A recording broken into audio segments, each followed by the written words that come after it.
Doctor, these images are just unbearable. They really are. And you were there for 4 weeks. You recognise some of these children. Yeah, I'm. It's difficult to respond because some of those children I was with last week, Huda, that girl, little boy Omar, I was with them. I was talking to his aunt who was looking after him. I saw them several times when I visited the paediatric intensive care unit. Very, very distressing seeing those scenes. Just talk us through what we're hearing from Israeli officials when they say they don't identify famine. What have you seen? Famine. I mean, I've seen profound malnutrition. This is my third visit to Gaza since October the 7th, 2023. On my previous visits, I've called this out. When I've got back, I said, listen, there is severe malnutrition there. It's going to get worse. It is appalling now. I've seen many people die of malnutrition. I saw those children. I saw children who then died. And there is virtually no feed being allowed in for them. That story about the American doctor talking about the formula feeds being refused entry is true. I met several doctors who had formula feed cartons of them in their luggage. They were all confiscated by the Israeli border guards, specifically those. Nothing else confiscated, just the formula feed. And there are babies dying. There were 4 premature babies who died in the first 2 weeks when I was in Gaza, in Nasser Hospital.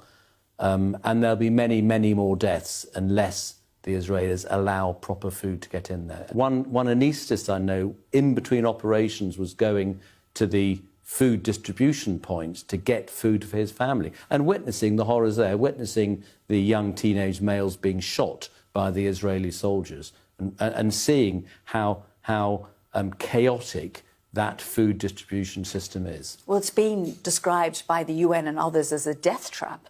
Those who have been there have described the situation there where, the soldiers are opening fire on the civilians queuing up. And I operate on many of those children. I saw young teenage boys, sometimes as young as 11, 12, 13, who had been shot at these food distribution points. They had gone there to get food for their starving families, and they were being shot.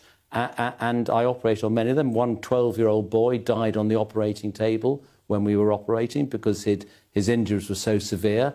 And what was even more distressing was the pattern of injuries that we saw, the clustering of injuries to particular body parts on certain days. So one day they'd be coming in predominantly with gunshot wounds to the head or the neck, another day to the chest, another day to the abdomen. 12 days ago, 4 young teenage boys came in, all of whom had been shot in the testicles, and deliberately so. And this is not coincidental. The clustering was far, far too obvious to be coincidental. And it seemed to us like this was almost like a game of target practice. We're going to shoot the head today, tomorrow it'll be the chest, the next day it'll be the testicles. I would never have believed this possible unless I'd witnessed this with my own eyes. I think what is being done to the Gazan people is so profoundly wrong, so profoundly unjust, and it's being allowed to happen by the majority of the world. And I feel this overriding need to help them.